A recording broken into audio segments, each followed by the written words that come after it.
this is the home screen of the Kindle Fire. In the middle of the display here, you see our recency carousel, where all the most recent content that I've been using is displayed. So you can see a little bit earlier I was reading Vanity Fair magazine, I was playing Angry Birds, I was using the Amazon.com application, which is an application we created for the Kindle Fire that works beautifully.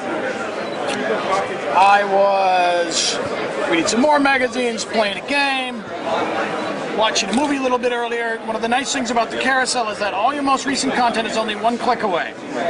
So I'm going to resume Rango, pick it up where I left off. It's going to be a little bit tough to hear in here because it's so loud, obviously.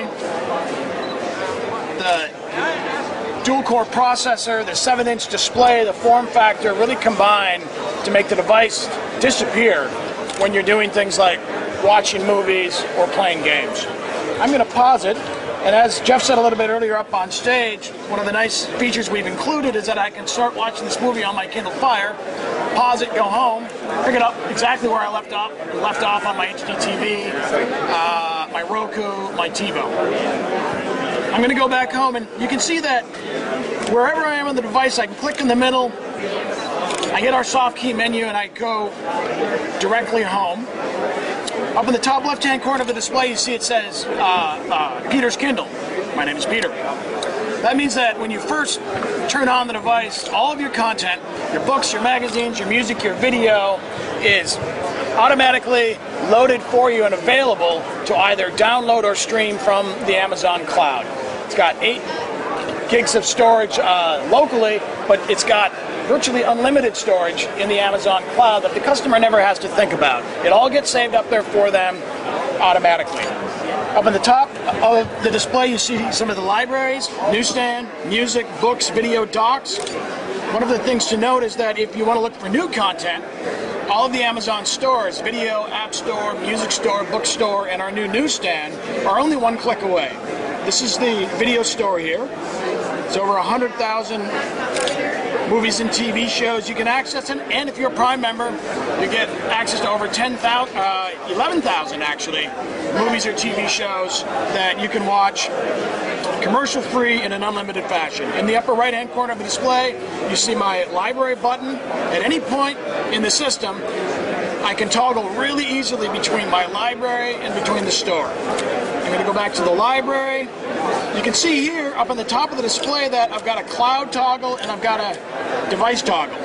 So all these movies, for example, or if I was in the music library, which I can go to here in a second, you see that I've got hundreds of albums up in the cloud available for me to start to stream or play immediately.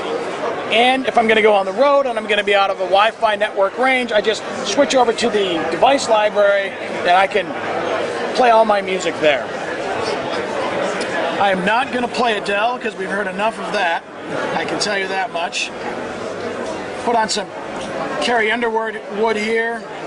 You can see I get an album shot. I get a track shot. I can go back home while the music's playing and I can browse the web, for example.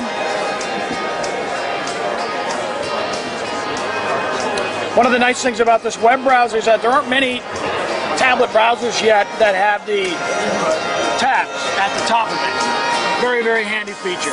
I'm going to go to I'm going to go to IMDb, for example. You can see how quickly it loads. I've got the music playing in the background. If at any point I want to adjust the music, I just have to click up at the top of the display. I get my quick settings where I can adjust my volume, I can adjust my brightness, connect to Wi-Fi, or as you can see, I can pause or fast forward whatever music track happens to be playing. I'm going to go back home. And the lower part of the display is my bookmark shelf. So I can pin an app, I can pin a website, I can pin a video, I can pin a book right down here so that if I use it frequently, I can access it easily. You can see I've got Angry Birds pinned there, I've got Fruit Ninja pinned there. I'm going to go ahead and open up Vanity Fair. It takes a second to load. We have over 250 newspapers and magazines available in the newsstand. I'm just going to page back here to the cover so you can get an idea of how beautiful these magazines look on the Kindle Fire. And you can see that it's got rich color, high-end design, and really close fidelity to the print magazine. I can page down if I want to. I can get interactive features, video, audio. I'm going to go home for a second. I'm going to close out this section of the demo with a game. I could play Angry Birds. I could use my Pulse RSS application if I wanted to. In this case, I'm going to play Fruit Ninja, only because it's really easy to get into. It's good for demoing. One of the nice things about the device is that it has a high-speed dual-core processor, 7-inch display with an IPS viewing angle, 16 million colors, 169 pixels per square inch.